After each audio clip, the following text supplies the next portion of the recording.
بنكمل الجزء الثاني من مسلسل لوف اند اناركي. بتروح صوفي لمدرسة بنتها إيزابيل عشان المدرسة بتبلغها إن بنتها شاطرة بس منطوية واهتماماتها غير باقي أصحابها، وإنها لازم تحل المشكلة دي مع إيزابيل. ولما بتتكلم صوفي مع بنتها بتلاقي إنها شبه جدها وبتحب القراية وبتكره التكنولوجيا، فبتفهم إن هي دي شخصيتها. وإيزابيل بتطلب من صوفي إنها ما تقولش حاجة ليوهان لأنه دايما بينتقدها وعاوزها تبقى عكس طبيعتها. وبتروح إيزابيل تكلم جدها لأنه الوحيد اللي بيفهمها. وبيجي يوم الجمعة وميعاد الاجتماع اللي صوفي هتقول للموظفين فيه خبر المالك الجديد، وبتعلن صوفي الخبر للموظفين وفريدريش بيتضايق وبيسيب الاجتماع لأنه شايف التعاون مع شركة زي اس ستريمينج إهانة للأدب والأدباء. وبيتناقشوا معاه بعدها إن التعاون ده هيخليهم معروفين أكتر ويجيب لهم شغل كتير. صوفي بتعرض عليهم انهم يشتركوا في معرض الكتاب، وبتبقى فكرة روني في الاساس لكنه بينكر. وفريدريش بيتضايق لانه شايف ان معرض الكتاب للهواة او المبتدئين.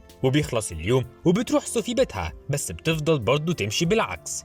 ويوهان بيقول لها انها بقت غريبة في الفترة الاخيرة وان جاي لهم ضيوف فما ينفعش اللي هي بتعمله ده. وبيجي ابو صوفي عشان يقعد مع ايزابيل، بس يوهان بيقول له انه يقعد شوية ويمشي لأنه مش عاوز أبو صوفي يحرجه قدام أصحابه لأن يوهان شايفه مجنون. وبيجي أصحاب يوهان ويقعدوا معاهم وبيتعمد إنه يقلل من صوفي ومن باباها وبيقول عليه مجنون، فبتقرر إنها تستفزه وتمشي بالعكس قدامهم. بيجي ميعاد معرض الكتاب وأوضة صوفي بتبقى في وش أوضة ماكس، وبيسمعها وهي بتقول ليوهان هتوحشني، فبيتضايق وبيدخل أوضته. وبيبقى على صوفي الدور، فبتسيب له ورقة على الباب وبتقول له اعمل حاجة تجذب انتباه كل الموجودين في معرض الكتاب. فبيستنى ميعاد معرض الكتاب وبيفصل النور على المكان كله وبيهرب قبل ما حد يشوفه، وبيظهر تاني في المعرض. فصوفي بتديله قلم الروج عشان الدور بتاعه. بيطلب منها انها تروح لكاتبة معروفة وتقول لها ان عندها فكرة كتاب، فبتروح لها فعلا وبتقول لها فكرة كتابها القديم اللي يوهان كان بيتريق عليه. والمؤلفة بتحرجها، فبترجع صوفي لماكس وبيقول لها انه سمع فكرة الكتاب وانها حلوة جدا وعجبته.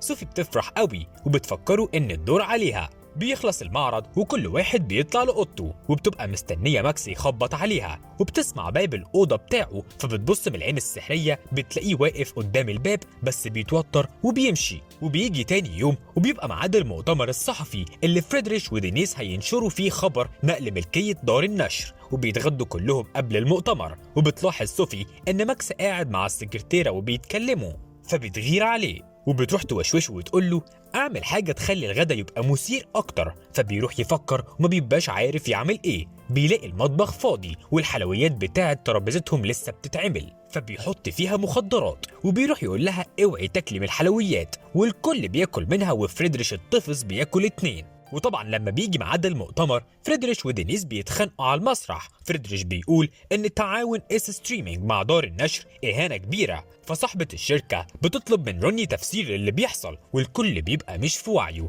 صوفي وماكس بيبقوا هم بس اللي فايقين، فبيوصلوا الباقي لأوضهم. وبتفضل تعتب على ماكس انه ما كانش ينفع يعمل كده، ودار النشر في مصيبة بسببهم. وتاني يوم تليفون صوفي مش بيبطل رن طبعا، فبتروح لماكس تقول له تعال نروح حمام السباحة. وبيروحوا سوا وبيقضوا وقت لطيف لغاية بالليل. ولما بيروحوا للفندق بتحصل ما بينهم علاقة.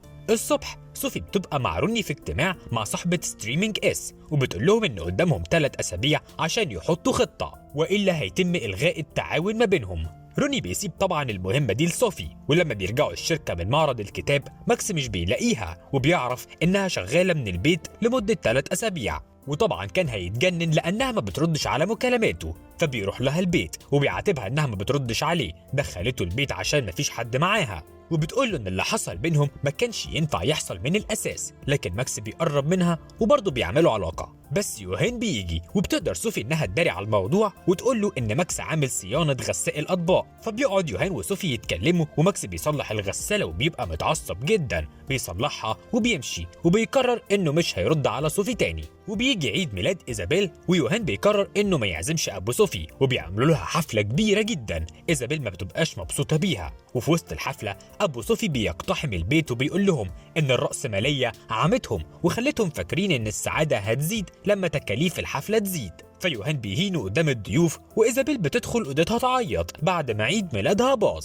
فصوفي بتخرج تطرد ابوها عشان جرح بنتها، وبتروح الشغل بعدها وبتكلم ماكس وبتعتذر له، فبيسامحها وبيعزمها عنده في البيت وبتروح له بيته. وبتكتشف ان البيت مشترك بينه وبين زمايله، وبتقضي اليوم معاه، وباباها بيفضل يتصل طول اليوم بس مش بترد عليه. في نفس الوقت دينيس بتروح تتكلم مع فريدريش وبيقول لها انه بقى بيكره نفسه، فعرضت عليه انه يروح للعلاج الروحاني. صوفي بتبقى مع ماكس وبتقول له احكي لي حاجة عنك، فقال لها ان امه مش بتحبه ودايما شايفاه مستهتر وسبب للمشاكل. لسه هتطيب بخاطره لقت الشرطة بتكلمها وعرفت ان باباها اتحجز في مصحة نفسية بالاجبار. الصبح صوفي بتبقى قاعدة مع إيزابيل اللي بتبقى زعلانة على جدها جدا وما بتبقاش عاوزة تاكل، ويوهان بيحاول يتصرف معاها بس ما بيعرفش، فبتقول له إنها ممكن تاكل لو راحت لجدها المستشفى. بيرفض وبيفضل يزعق وبيشتم في جدها وبيقلل من صوفي، وبعدها بيروح الشغل وإيزابيل بتروح المدرسة. صوفي بتروح الشغل عشان تتكلم مع روني بس بيبقى في اجتماع، فبتقابل ماكس وبيسألها عن أبوها وبتفضل تعيط، وبعدها بتدخل لروني وماكس بيبقى سرحان فيها. وهنا السكرتيرة أخدت بالها فبتقول له على فكرة أنت ممكن تبلغ عنها، أنا شفتها وهي بتمسكك بطريقة غير لائقة، وإن ده استغلال لنفوذها. بس طبعا ماكس ما بيبقاش مركز معاها وبيستنى صوفي تخلص عشان يدخل يواسيها، فبتقول له لو عاوز الروج روح لعيلتك وقضي يوم عيد ميلاد جوز أمك معاهم عشان يحبوك، وممكن يبقى يتكلم مع أمه في إنها بتكرهه، وبيوافق طبعا. فبتروح بعدها صوفي البيت وبتعمل بسكوت إيزابيل المفضل، وبيفضل يوهان يتريق عليها برضه ويقلل منها، فبتدخل الحمام وبتفضل تعيط. وبيبقى ماكس سمع كلامها وراح فعلا للمدينة اللي أهله فيها، وأمه بتقابله وحش جدا، وأخو ماكس الصغير بيسأله لو مرتبط، فماكس بيقول لهم إنه بيحب واحدة، وبيوريهم صورة صوفي، وأمه بتزعق له لأنها أكبر منه ومتجوزة، وبتقول له يا أخي أنت دايما بتسبب متاعب. وبيبقى فريدريش راح للمعالج الروحاني وبيواجه كل حاجة وحشة في حياته. وبتطلع صوفي لأوضة إيزابيل وبتتكلم معاها وبتقول لها جملة من الرواية اللي كانت بتألفها، وإيزابيل أعجبت بيها جدا وبترد عليها. بس يوهان بيبقى واقف قدام الباب، ولما صوفي بتخرج من الأوضة بيتريق عليها. في الوقت ده ماكس بتتخانق معاه لأنها بتفتكر إنه كسر الكوبايات، مع إنه بيقول لها إنه مش هو اللي كسرها، دول إخواته الصغيرين اللي عملوا كده، بس مش بتصدقه وبيفضل قاعد في أوضته طول اليوم. صوفي بقى بتقرر إنها تعند مع يوهان وبتودي إيزابيل لجدها المصحة النفسية وبيتصالحوا، وبتروح ماكس تندهله عشان الصورة الجماعية، فبيسألها عزمتيني ليه؟ قالت له مش حبا فيك، ده عشان الناس ما تقولش علينا حاجة. فبيقرر انه ينزل يتصور الصورة الجماعية بس من غير هدوم، طبعا بيحرجهم والكل بيبقى مصدوم ومستغرب من اللي بيعمله، بس بيبقى قاصد. وبيبات في محطة الأتوبيس عشان تاني يوم يرجع للمدينة اللي هو قاعد فيها.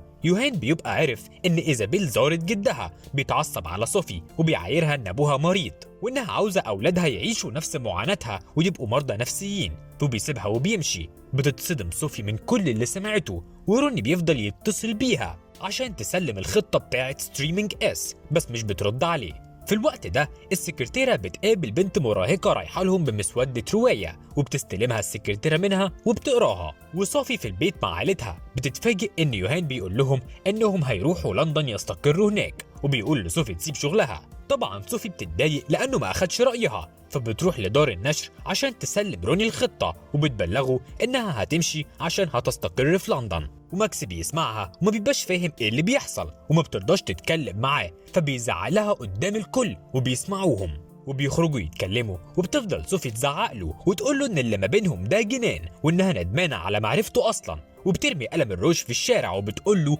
ان مفيش حاجة ما بينهم. ماكس بيبقى مصدوم وزعلان، وصوفي بتمشي وبيرجع ماكس لشغله، بس بتجيله صدمة وبيفقد الوعي.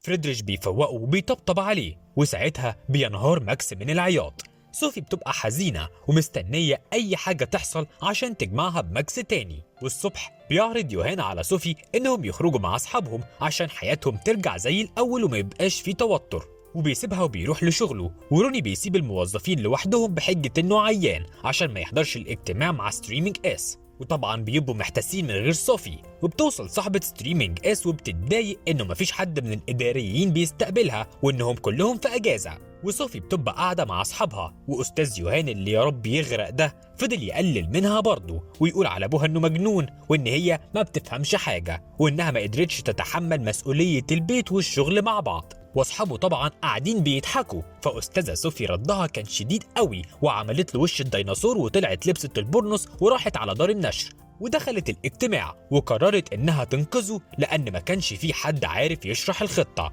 وطبعا صاحبة ستريمينج اس راحت مصوتة في وشهم وقطعت العقد اللي ما بينهم وطلعت تجري من المكان الغريب ده. ماكس وصوفي وقفوا سوا وهم فرحانين بره، والنهاية هتفضل مفتوحة لغاية ما ينزل الجزء التاني قريب جدا. وبكده يكون المسلسل خلص. ما تنساش تعمل لايك وسبسكرايب. شوف باقي الفيديوهات، هتلاقي واحد على يمينك واحد على شمالك، ولو عاوز تشوفهم كلهم فعل زر الجرس. قشطة.